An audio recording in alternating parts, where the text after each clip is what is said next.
economic outlook. So maybe, Madam MD, if you could just kick it off and set the stage for us, because you did cut your outlook for the global economy this year, and it sounds like you're going to be cutting it more. So how much of a slowdown are we facing? It is quite significant. Last year, we were doing quite well, 6.1% growth. We were projecting slightly less, but still high for this year, nearly 5%. And then we got Omicron, first revision downwards, and the war in Ukraine, second more significant revision downwards. Would there be more? It is to be seen. It depends on how long the war is going to last, how effective policymakers are going to be to deal with inflation without slowing down growth. And is there something else to hit us? We do live in a more shock-prone world. If anything we learned in these 2 years is that we have to be more agile, to build more resilience to these shocks. And one of the objectives of us meeting here in Washington is to talk with each other and identify what is the policy combination that can deal with these short-term challenges without jeopardizing longer-term sustainable growth. Well, we do have a good mix of fiscal and monetary leaders here on the panel. So just to follow up quickly, Madam MD, as far as the outlook and the deterioration, how close are we to something like a global recession? Well, we are still very much in positive territory. Growth projection for this year, as you said, 3.6%. Let's remember that was the average growth rate between 2011 and 2019. We have only small handful of countries that are in negative territory. Among them, Ukraine, devastated, shrinking by 40%. Russia, very significantly, in fact, impacted, 11% below what we projected in October. But most of the countries are growing, although slowly. What is the big problem, Sarah? The big problem is that the exit from the pandemic-induced crisis is now slowing down for the future. Just one number. Emerging markets and developing economies will be still 6% below their pre-pandemic trend in 2026. This is 2 years or more delay in their recovery. What is my biggest worry? With food prices, energy prices up, with prospects for recovery much worse, are we going to see the phenomenon from 2019, people on the street, unrest, creating more difficult environment for policymakers to do the right thing? Yeah, we're going to get into some of those risks, but I do want to hear the individual outlooks, especially from Europe, President Lagarde, because of its proximity to Russia and Ukraine, the spillover effects that you're seeing, and now there are concerns about stagflation there and the effects where it depresses economic growth and drives up prices. So how much has the outlook for Europe changed?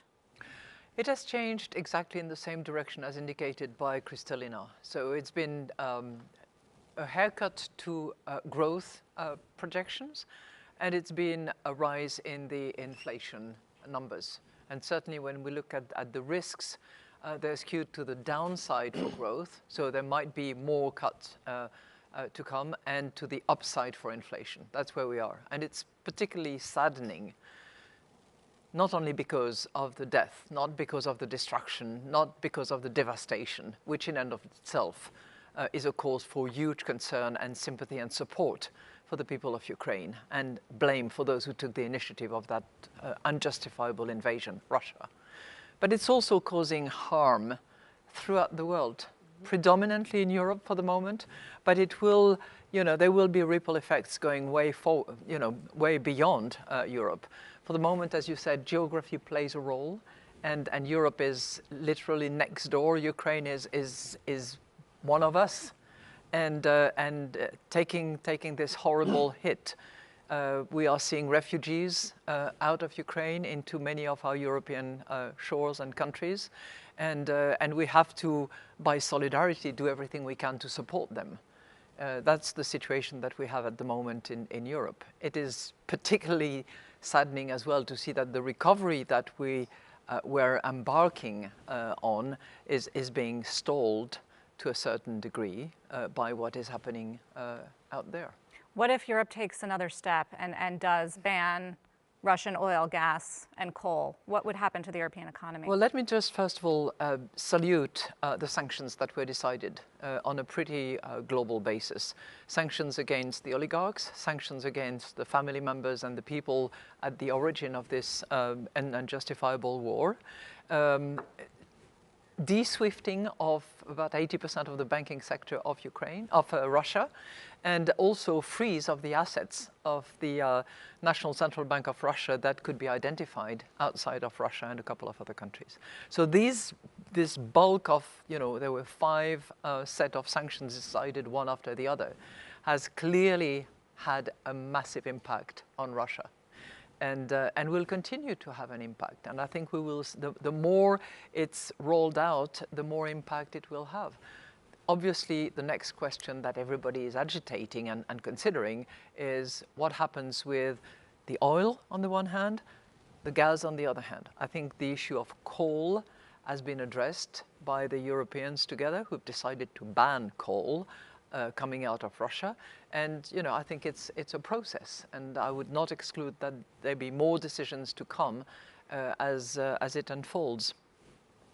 Chair Powell, the U.S. has been a relative bright spot in the global economy, but now policies are changing, as you know, to address inflation, and there are concerns globally about the tightening of monetary policy.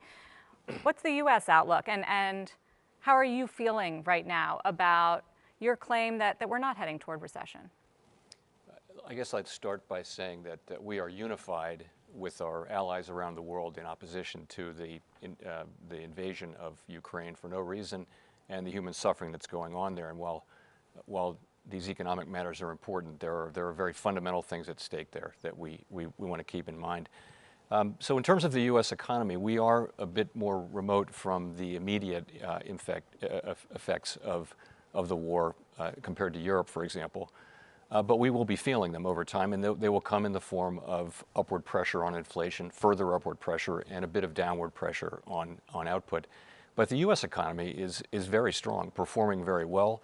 By most forecasts, we'll have another strong growth year this year. The labor market is extraordinarily tight, extremely tight, historically so, and to the point where really there's an imbalance between supply and demand for workers. And of course, the big issue that we're very focused on is inflation and getting inflation back down to our 2% goal. But if we start to slow materially in our economy, will you stop tightening even if inflation is still above your target? Well, so first of all, you asked about a soft landing. Basically that's our goal. Our goal is to get demand, use our tools to get demand and supply back in sync, so that inflation moves down, and do so without a slowdown that amounts to a recession. That's our goal. And I don't think you'll hear anyone at the Fed say that that's going to be straightforward or easy. It's going to be very challenging. We're going to do our very best to accomplish that. And it's absolutely essential to restore price stability. Without price stability, really the economies don't work without price stability. We need that to have a strong labor market for an extended period of time. We need it for financial stability, so we must do that. The market has 3 50 basis point hikes coming at the next 3 meetings as of this morning. Is that reasonable? So I try not to comment on specific market pricing for things, but I will just say this. At our last meeting, and this was in the minutes from the meeting, many on the committee thought it would be appropriate for there to be 1 or more 50 basis point hikes. Are you one of those people? I don't disclose my own path. I try to lead the committee, but so I think markets are processing what we're saying. They're reacting appropriately generally, but I wouldn't want to bless any particular market pricing. The thing I want to say, though, is we really are committed to using our tools to get 2% inflation back. And I think if you look at, for example, if you look at the last tightening cycle, which was a 2-year string of 25 basis point hikes from 2004 to 2006, inflation was a little over 3%.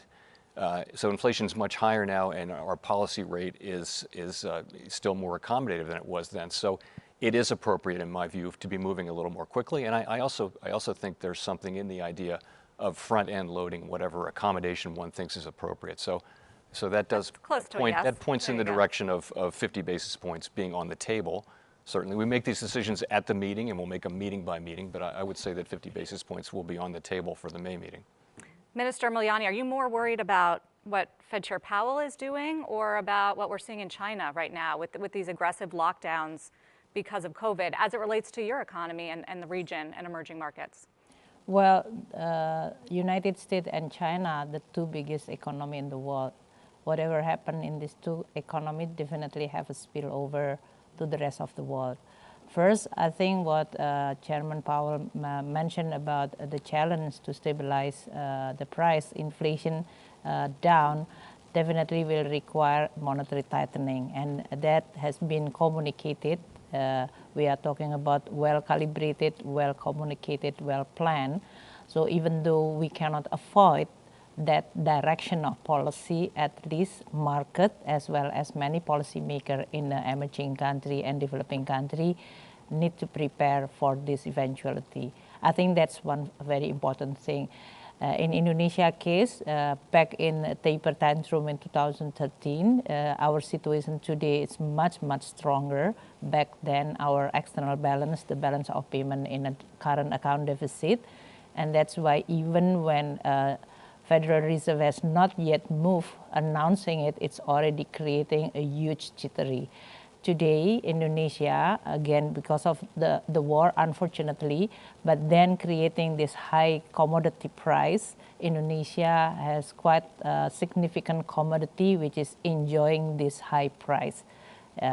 It is not appropriate, morally wrong if I'm saying that we are having the benefit of this situation, but it's our export grew by more than 24% last year. And in this first 3 months, it's actually growing even higher than that. So we are enjoying surplus on trade account as well as on my budget. So we are in a position of strong position in which then this kind of situation, hopefully we are going to be much less affected. Although capital outflow is happening already on a bondholder in Indonesia, and in this case, we've already reduced the exposure of the foreign ownership on our bonds to less than 18%. This is significantly reduced than originally 40%. So create stability. China situation with the COVID and the policy of lockdown definitely create a lot of concern regarding their their growth outlook. Although in this past 2 days we heard from Central Bank Governor Yi Gang that they are going to do all necessary to make the growth at least still continue strong enough at the level.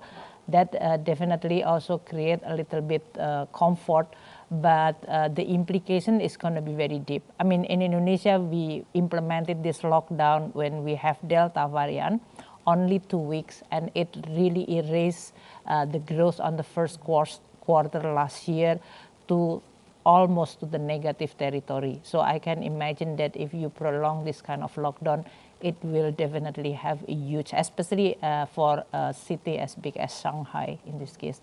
So within that concern, we are not comparing which one is actually having a bigger impact, but these two very important countries will definitely have a huge impact for many developing and emerging countries.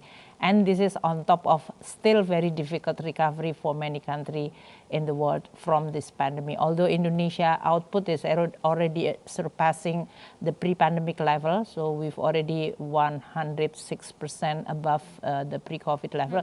But Indonesia is a few cases. Many is actually struggle, as Kristalina mentioned, they are still under the pre-pandemic level. Do you have a sense of how much the China lockdowns, especially Shanghai and Shenzhen that we saw, are holding back supply chain even more at this point? Well, that's definitely, I mean, they are among the biggest port, and for Indonesia, as well as in Asia, I think China demand for many commodities very, very important. So either this is going to be disrupt the supply chains within China, that is have the repercussion for the rest of the world, or in this case have a direct impact in terms of the demand for commodity and other raw material. So that is really a concern. Prime Minister Motley, Haven't forgotten about you. Definitely want to hear from you. I think you win the award for the best growth forecast from the IMF this year, right? 11.2% growth. Tell us what you're experiencing. Obviously, there's a big tourism boom, but you've heard about all these headwinds, and I'm curious how you're affected by it and what you're most focused on. Yeah, I think that the figures you quoted are what we are hoping for growth for this coming year. But like everywhere else, we are going to have to probably moderate because of the very, very uncertain challenges in the world. And of course, we're not only talking about the war in Ukraine, but we're also talking, as you just referred to the difficulties as a result of the lockdown in China. For us, it is probably the inflation is more of a supply chain problem because excessive demand hasn't really come back as we would like. Our economy fell by about 14% in 2020, as did all other tourism and travel dependent economies in the world in the first year of the pandemic. What we are seeing is literally an increase in inflation. By the end of last year, inflation was regrettably up to almost 6% from just over 2-3% before. So when that is now compounded by the war in Ukraine and the supply chain problems, again with the lockdown in China, we expect to see continued inflationary pressures. And then when you add to that the tightening of monetary policy, that's going to be worse for us because you have to recall that unlike other countries, the only thing we could really do was literally to increase debt. We don't have the benefit of the fiscal and monetary relaxation that Europe and the UK and the US were able to do so successfully in the middle of the pandemic. We don't have those options. And that is why, for us, the whole injustice of the moment probably relates to the fact that the enormous COVID debt that we've accumulated has now also to limit the space that we have to be able to fight inflation, because in small economies such as ourselves, small open economies, as you know, the only way we can cushion inflation is by expanding our fiscal position to be able to buffer people.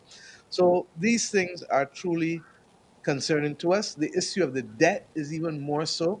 And let us compare, as I have done for the last 2 years, the GSSI and the Common Debt Framework as against what had been done by the G7 countries. And let us also reflect on the fact that we're not going to be serious unless we bring the non-Paris Club actors to the table. The private sector has to come. And we're not going to be serious until we address the issue of the climate crisis and the funding that's necessary, because at the same time that we're facing all of this, we have less than 12 years to adapt to a very, very likability of a 1.5-degree world. But even if it doesn't get there at 1.2, as you all know, we're already seeing the devastating impacts of the storms and the hurricanes. But what most people don't know about are the droughts and the sargassum seaweed and the destruction of the coral reefs that lead to coastal erosion. So at a time when we need to have expenditure more than ever, there is little concessionary funding available, there's little fiscal space available, and there's an urgent need for us to seriously reform the international financial institutions if we are to be equal to the majority of poor people who don't live, by the way, in poor countries. 75% of the poor people of the world live in middle-income countries that are denied access to concessionary funding and that do not have the fiscal space even when they get funded, and that have been compounded by events outside of control in the pandemic and indeed, of course, with the climate crisis. That sounds like a to-do list for the IMF. So much so. Mia, I have a piece of really good news for you. You have been championing the allocation of concessional finance not only on income per capita, but also on vulnerability to climate shocks. And today at the discussions we had, the Resilience and Sustainability Trust, which will provide long-term maturity, finally financing to vulnerable middle countries, got a big boost. We signed up already $40 billion for it. So one instrument that you should take pride of. When Christine was the managing director of the IMF, I remember you saying to us, there has to be allocation of concessional finance linked to vulnerability. it has happened. But let me take two more points of Mia's list, if I may. The first one is the issue of debt. In 2020, debt levels have jumped for an understandable reason, to put a floor under the economy. Largest increase since the Second World War in 1 year.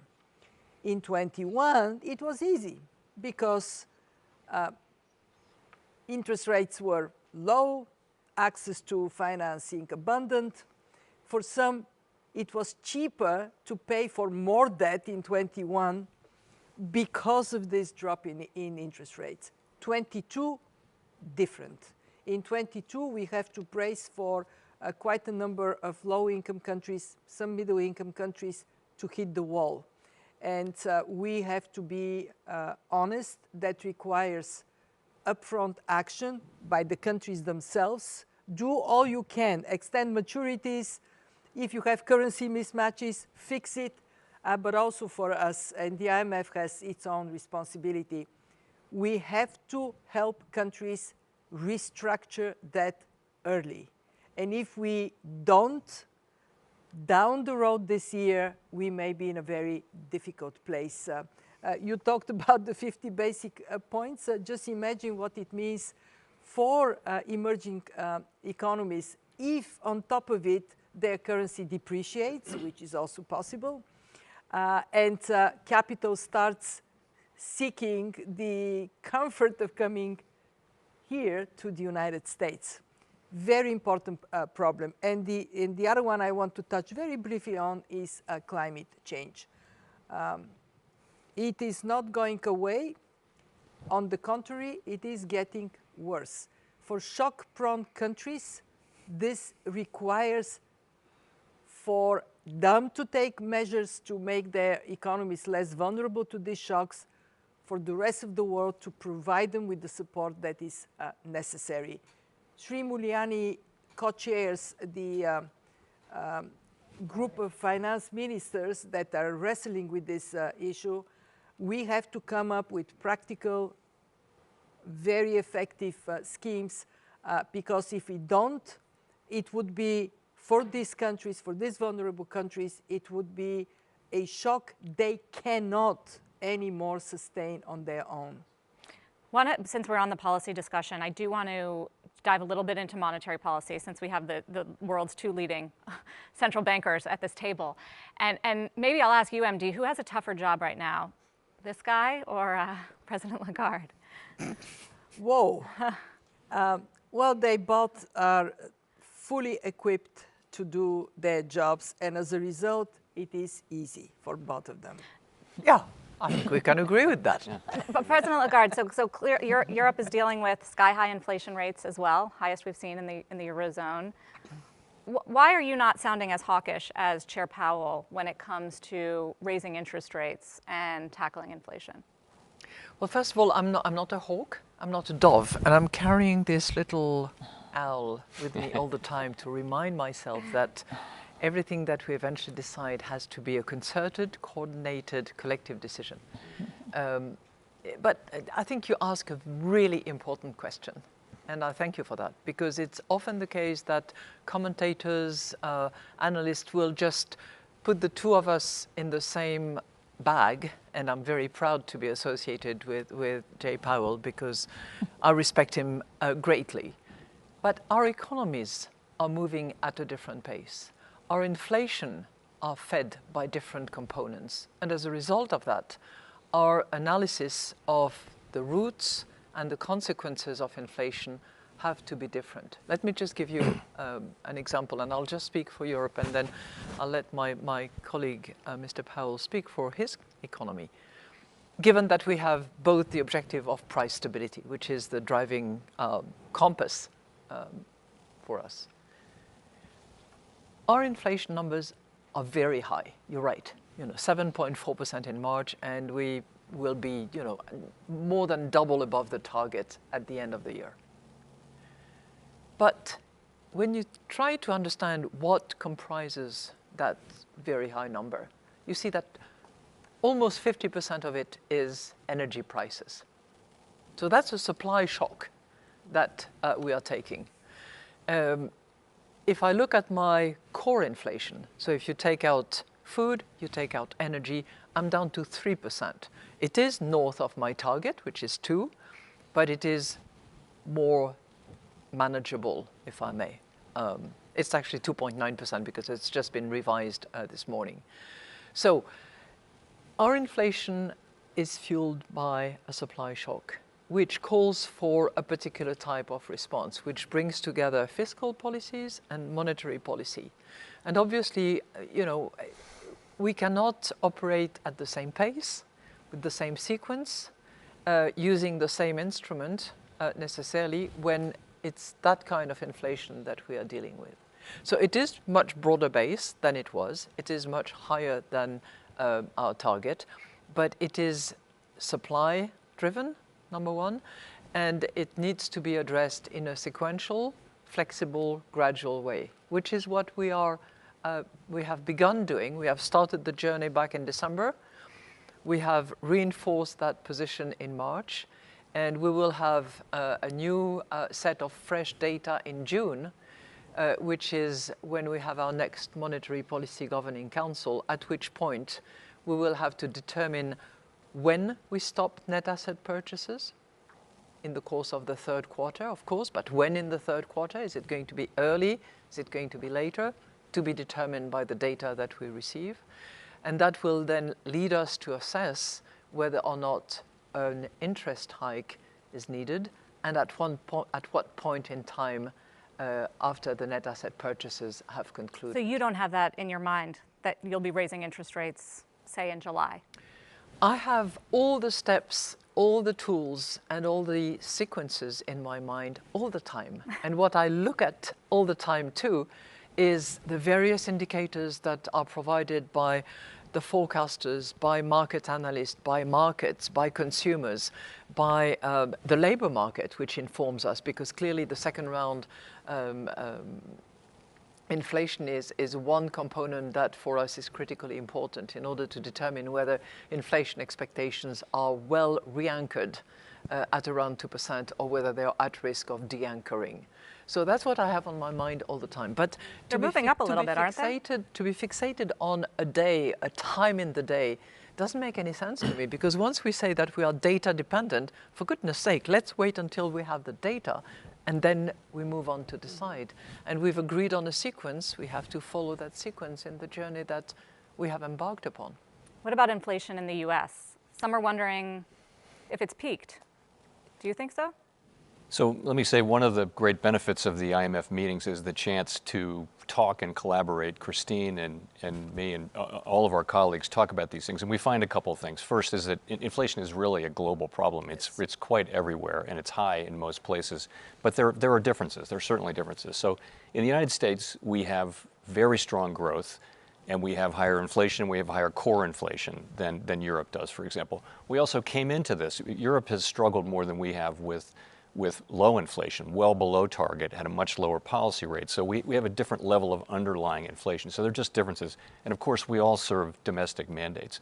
So in the case of the United States, we have had an expectation that inflation would peak around this time and would come down over the course of the rest of the year to an extent, and then come down further in 2023.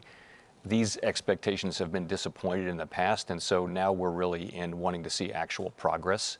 It may be that the actual peak was in March, but we don't know that, and so we're not going to count on it.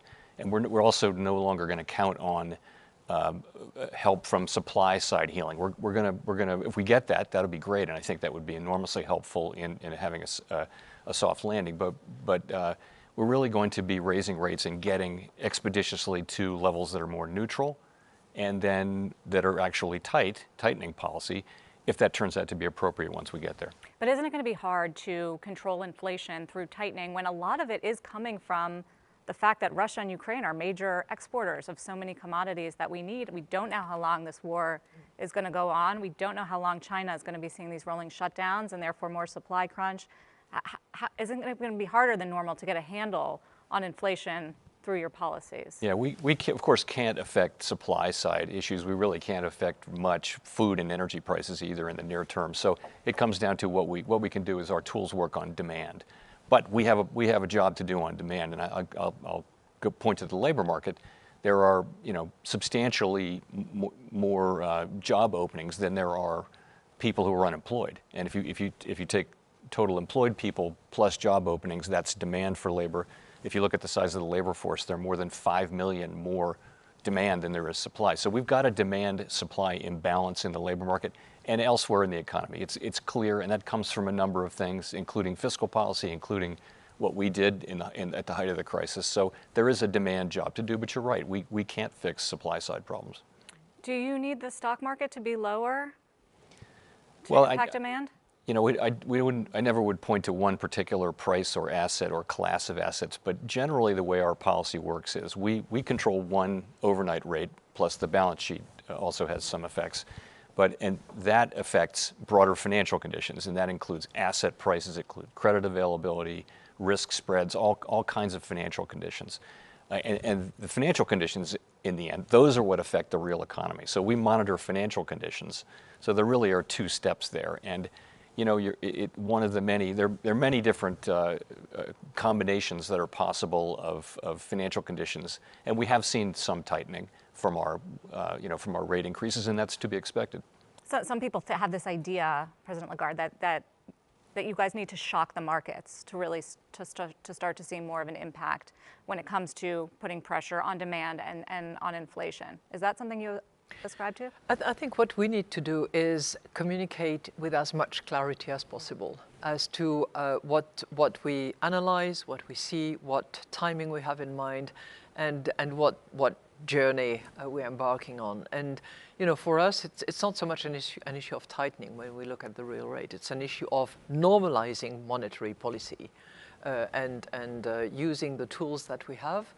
I think the added dimension that Europe has is that it's a monetary union with the complexity of a monetary union where you have 19 different fiscal policies, 19 different treasuries, and that makes my job just a little bit more complicated. But you also have the euro, which, because you're moving at a slower pace, is weakening pretty substantially. Is it getting too weak and making the inflation problem worse? No, we don't target any particular exchange rate.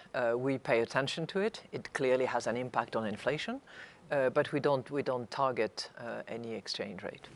Minister Miliani, want to move it to the fiscal side of things. We've done monetary policy.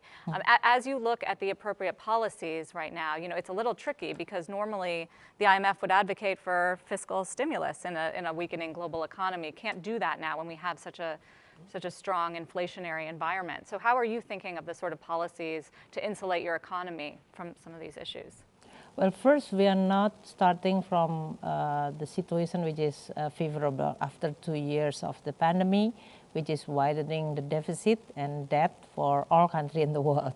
That's one thing. Second, with the interest rate inflation and the interest rate response, the cost of borrowing definitely is going to be high. So if you are going to continue boosting, this is the supply-demand side in this case. If you look at the recovery in Indonesia case, demand has been now growing very fast. Consumption recover with the mobility because of the pandemic under control, investment recover, export is double-digit growth. So we don't have the recovery from the demand side. If it is going to be a problem, whether this can create overheating, but our inflation is now around 2%. So it's much lower in this case. The problem on the supply side is much more complicated, as Chairman Powell mentioned. If it is related to the energy and food, it politically, socially very sensitive. You cannot delay on that side. And that's why usually that immediately create a fiscal pressure in the form of, are you going to allow this shock coming from outside pass through directly to the people, or you are going to absorb this shock through your fiscal policy by providing subsidy, and then your deficit will be widened. That deficit is going to be too costly because the interest rate now is much higher. So this is really not a free lunch or free policy. You really have to be very careful in designing all aspects of the fiscal side. I think from the Minister of Finance point of view, you should not, just like Christine mentioned, you should not narrow your instrument. You have a lot of options. In the fiscal side, you have on revenue side, so on tax, non-tax revenue, excise. You really have to look at the composition of your revenue, which one is actually strong enough to then you can collect more. And that's why in Indonesia, even during pandemic, we reformed the taxation. We passed two legislation, we harmonizing the whole legislation related to the tax, including anticipating to this global taxation agreement in which we are going to have at least a better arrangement on the taxation across country. The second one, you look at the spending side, and this is exactly our spending in the past 2 years dominated mainly by the COVID-related spending, health, vaccine, treatment, therapeutic. So now when the declining rate of the COVID, meaning that you have a fiscal space, you don't want to squeeze so that the economy is going to weak again. So the same space, but you free up from this health, you can use it for others. For example, infrastructure again, labor-intensive infrastructure so that you can create job, because many of them is actually unemployed or reduce their income during the pandemic, that can be done. So expenditure side definitely have a room for that, for you to really do in a much more detailed way what that can create job better, what that can shield this shock. For example, like food security, energy security, infrastructure that can improve your productivity. So that is very important. Then you are dealing with the financing strategy. With this higher borrowing costs, you have to be very careful. So fiscal consolidation is definitely very important. In Indonesia, we're reducing our deficit from 6.1% to 4.5%. We are aiming for 4% and then below 3%. That is the fiscal discipline of the Indonesia fiscal policy in the past 20 years. So we only have 3 years during this pandemic to allow to have the fiscal deficit above 3%. That's signaling to the market that we are on our track, credible enough, so that the market is going to price our bond correctly in this case. So they are not creating excessive punishment only because Chairman Powell said that I'm going to do the 50 basis point how many times. That is going to be something that... What did he say? Well, no. Prime Minister, because you're asking the question. yeah, no, basically said it. Prime Minister Motley, you brought up food insecurity in your very powerful, I went back last night and watched it again, inspiring speech at the UN last fall, I believe. That was before any of this got so extreme because of the war in Russia. So I'm curious how you're thinking about it now and what sort of solutions we can look at. Well, the truth is that all of us have had to go into a situation where we've put measures in place to boost food security, food and nutritional security. In the Caribbean community, we've set a target, which was there before all of this, of reducing imports by 25% by 2025. And we have an agricultural investment conference coming up in Guyana, which is the lead country on food security for us in the Caribbean community. But I make the point because I heard my colleague Minister just now referring to what has to be done in order to protect our people against these pressures. The reality is that with a high debt framework, as most of our developing countries have, as small island developing states, not because of profligacy, not because of corruption, but largely because of having to take on our balance sheets the consequences of the actions of others, we feel that the time has now come for us to make some decisions to change it. And Kristalina, you're absolutely correct about the Resilience and Sustainability Trust, and we thank you for it. And in fact, it's a right step in the right direction. It's the only step thus far that acknowledges vulnerability, but we need the World Bank and the development banks to go further with us. And the reality, one of the things you said to us at the beginning of the pandemic was that you needed us to to spend the money, but keep the receipts. And we did, in fact, keep the receipts. So it should be easy to identify COVID-specific debt. It should even be easy to identify climate-related debt. But what we need to do, because of our highly indebted situation already, is to put this on another international balance sheet. You can perhaps have a pandemic trust and you can have a climate adaptation trust. But the reality is that what we need is to be able to move it off of our balance sheet, because if it is on our balance sheet, then it precludes us from being able to achieve the SDGs, which is our normal development trajectory.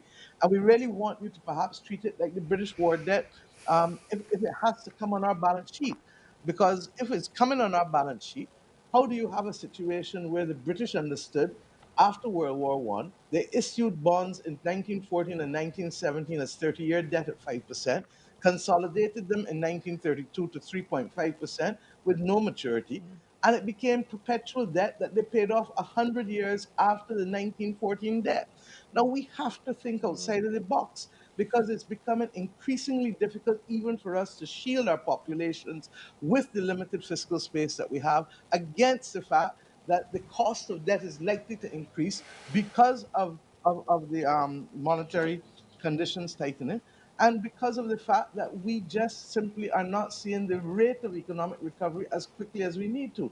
Now, we're confident that tourism recovery usually can come back and bounce back quicker than most, but what is happening with the increased fuel costs will affect the cost of flights, will affect also how people view where they want to go.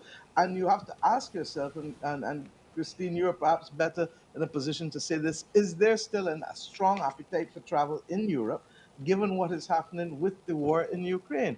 And I just hope that we can take the bold and brave decisions necessary because too many people's lives are at stake. And quite frankly, it cannot be a unidimensional conversation either about what is happening in Ukraine alone. We are totally sympathetic. But what's happening to the people in Tigray? What's happening to the people in Yemen? What's happening to the people elsewhere that are also on the verge of a humanitarian crisis, if not in the midst of that crisis already? There's a lot there. A few questions.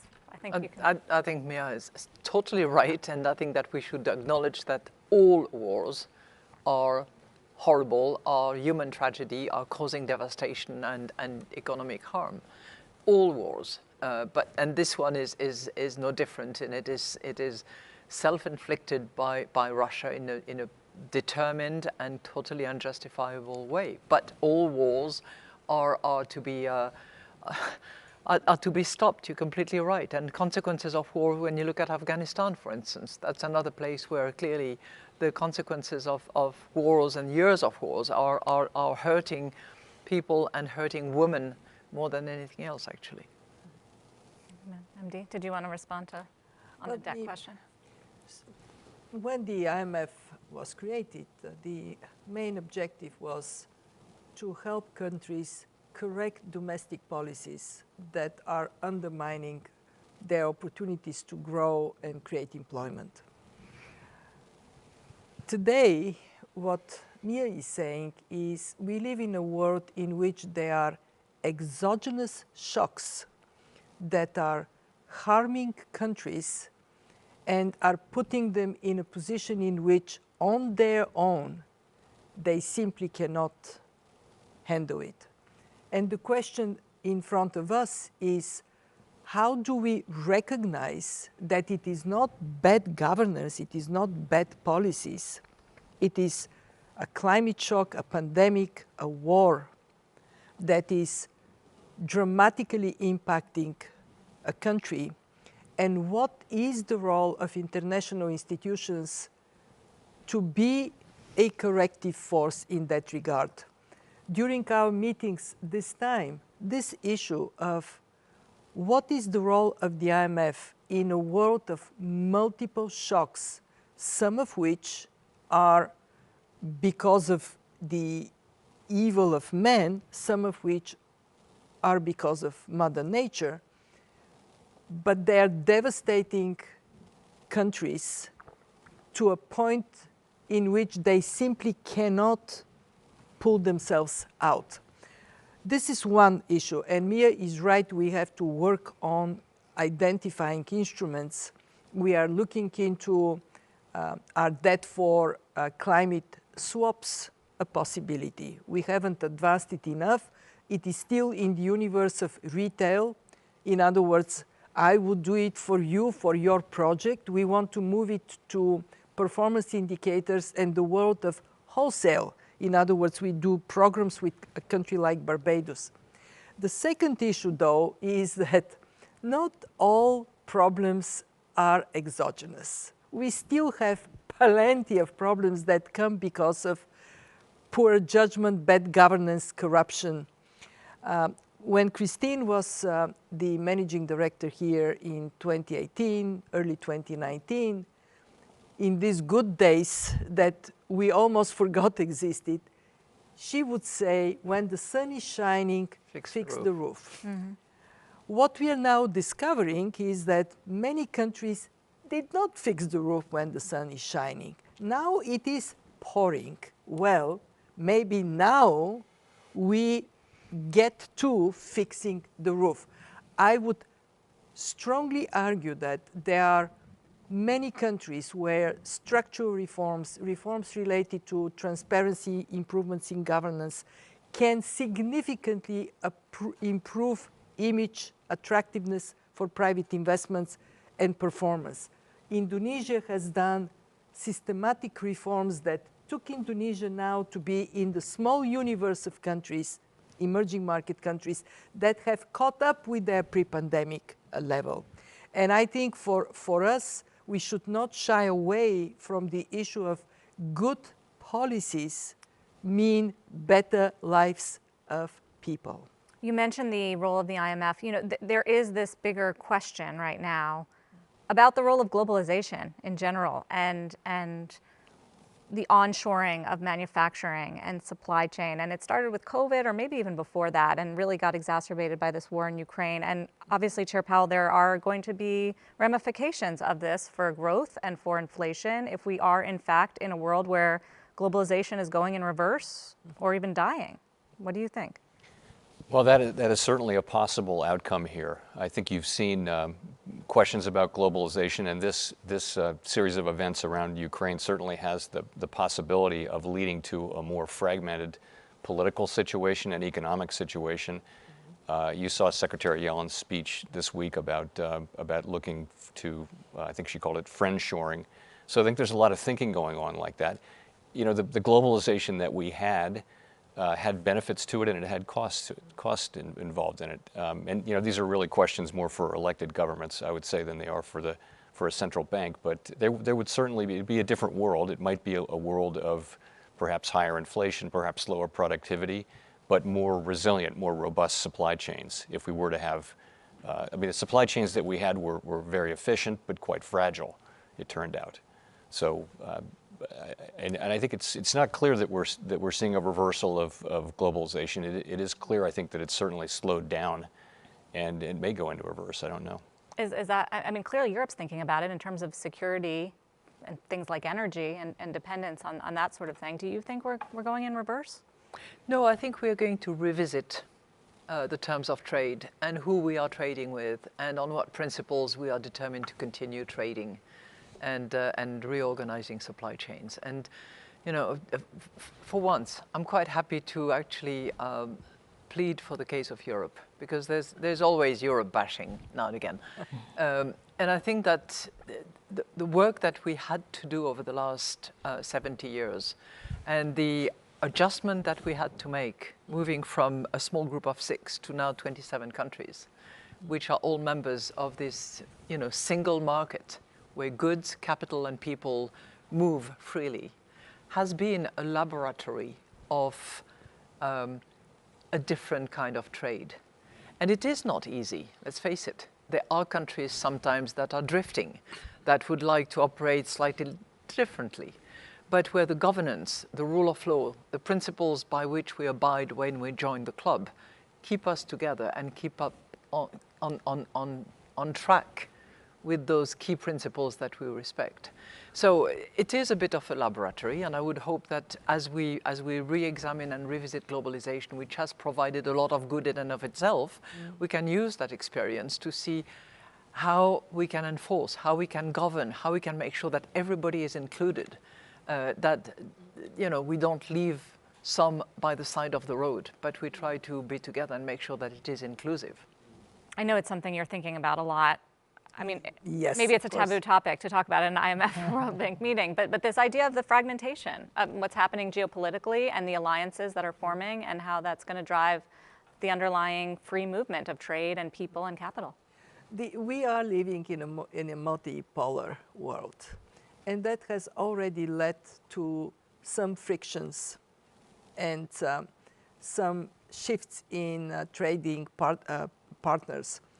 But I am in the both of those who say we are so integrated. And if you make a list of the problems that no one country can resolve on its own, it's a very long list, we have to find ways to work together. So what is the question? Are we going to evolve in blocks that are closed and function independently from each other? Or we would have some preferences, preferred trading partners, but we will have highways and bridges that allow us to still solve big problems, come on the same page. What was so interesting today in our discussions was how strong the voice of we have to work together was in the room. And it was especially emerging markets and developing economies that said, hey, we have achieved so much because of this integrated global economy. It is irresponsible to make the world poorer. And actually, Sri Mulyani spoke so well that it is the quality of our world, not just the quality of our economies, that is at stake. But it is more difficult, and it makes my job even more important in finding place for all of us to agree. You probably have heard the story of communiques not materializing. Didn't materialize for us at the IMFC, but if everybody agreed on the substance of the policy conclusions and recommendations, everybody. And then we had one member that said, well, but you're saying something else there that I don't agree with. It is very, very early, in my view, to go and buy a coffin for globalization. Not that yet. That's quite a statement. Minister Mulyani, curious about your take and whether you find yourself in sort of an awkward position because of the close trade ties with China and proximity there, and then obviously the relationship with the US, and also as the chair of G20 in the developing nations there, how you sort of weave all of this together.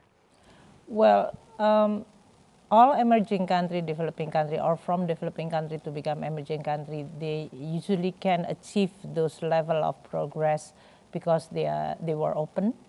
They are also integrated with the global economy. Yeah.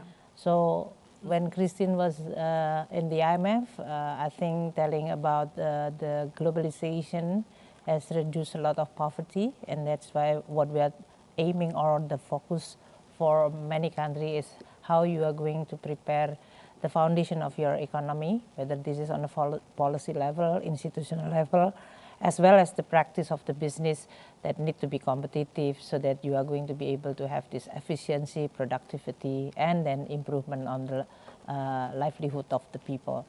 Now it's changed. The language is no longer about efficiency, but all on security, talking about reliability. So even I think we just heard from Chairman Powell that if that is at the cost of efficiency, be it, maybe. Now, that's really maybe creating a huge impact for many developing country, emerging country, who they, in this case, enjoying this improvement as well as the progress in their economy and prosperity through globalization, through trade and investment. And this is no longer become the instrument.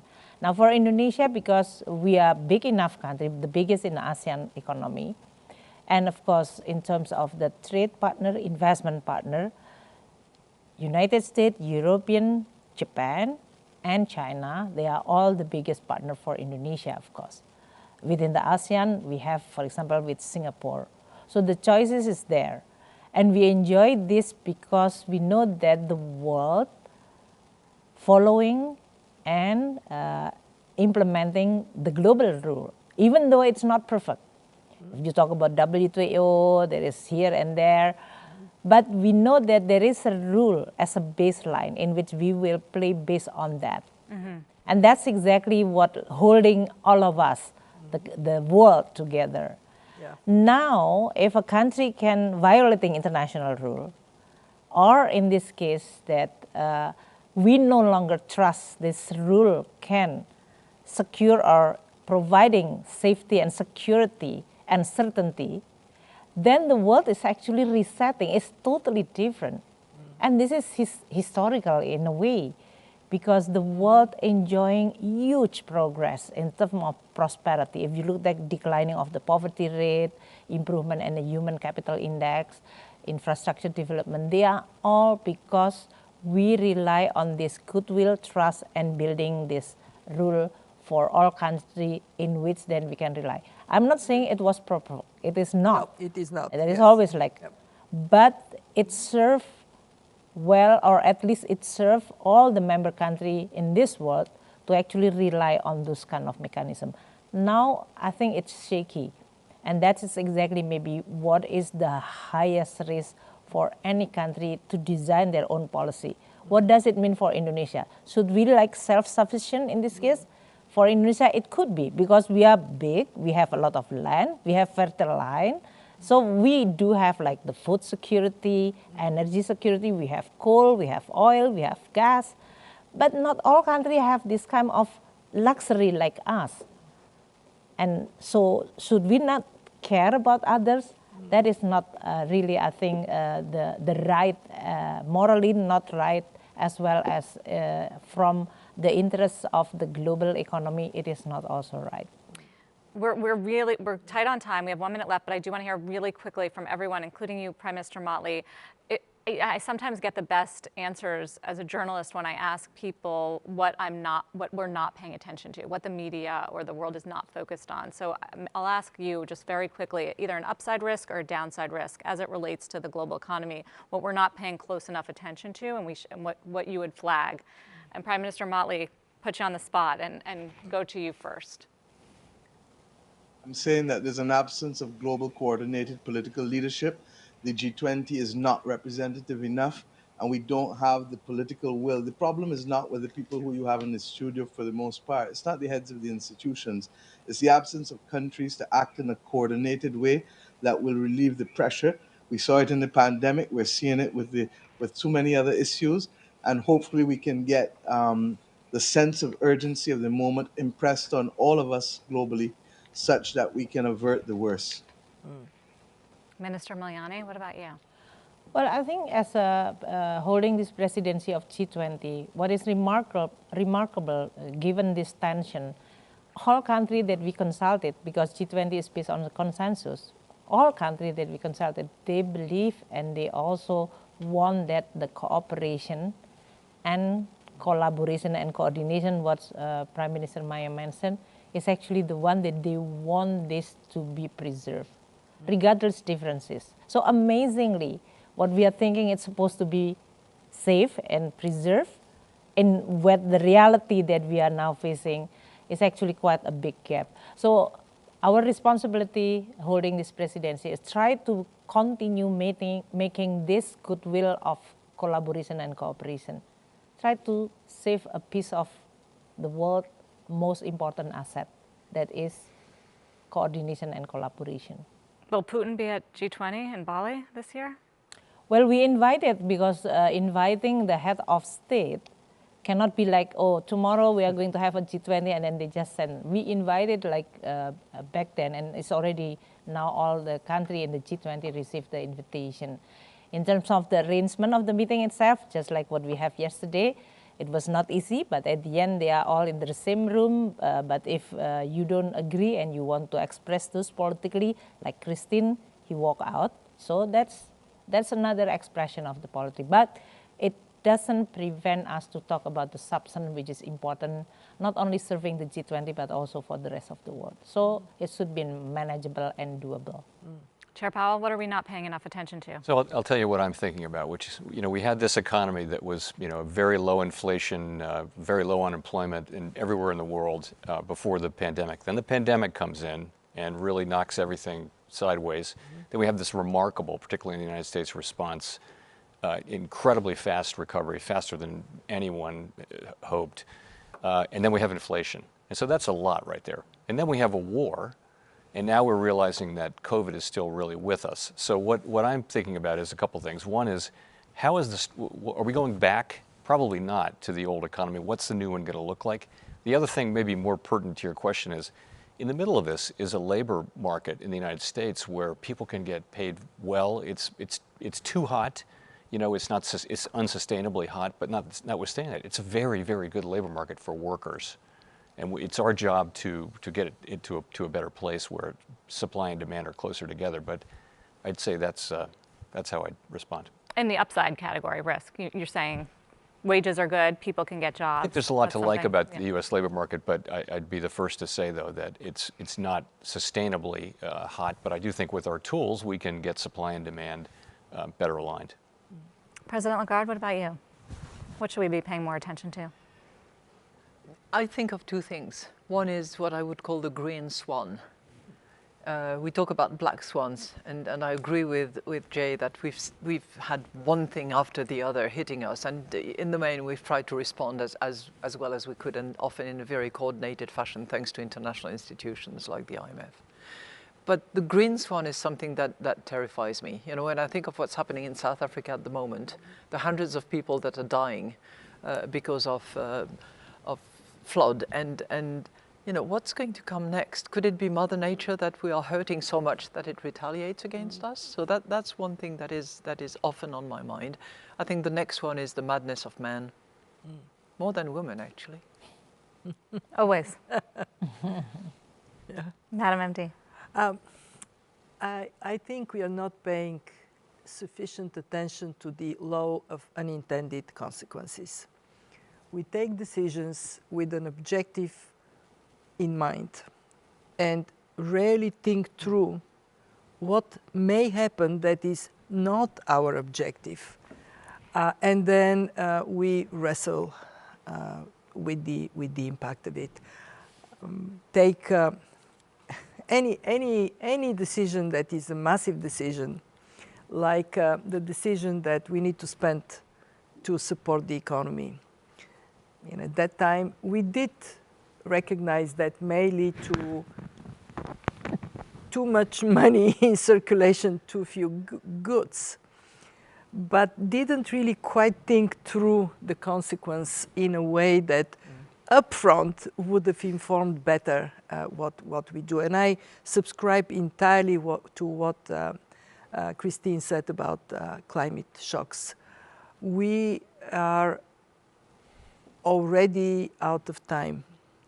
And the fact that whenever something hits us, we forget about this other crisis is incredibly troubling. The fact that we are, I'm sorry I'm going on here, but I'll finish in a second. We act sometimes like 8 years old playing soccer. Here is the ball, we are all at the ball, and we don't cover the rest of the field. Our ability to deal with more than one crisis at one time is very, very limited. And we have to zero in on the really big things that would determine the future and keep our attention on them. When the war started, my daughter calls me a week later and says, "Mom, what happened with the pandemic? It disappeared from media, we didn't pay any attention, it is still with us." So we have unintended consequences of actions, and we have insufficient attention to cover the whole field. Well, we've covered a lot today in this discussion, so thank you all so much for your time and your candor and taking my questions. And thanks to everybody who tuned in as well. Have a great afternoon. Thanks for being with us.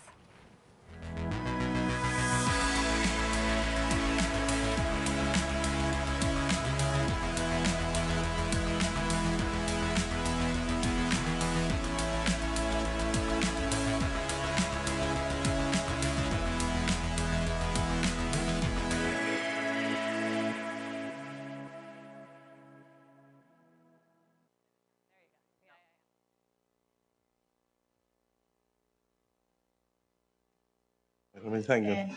Thank you very much.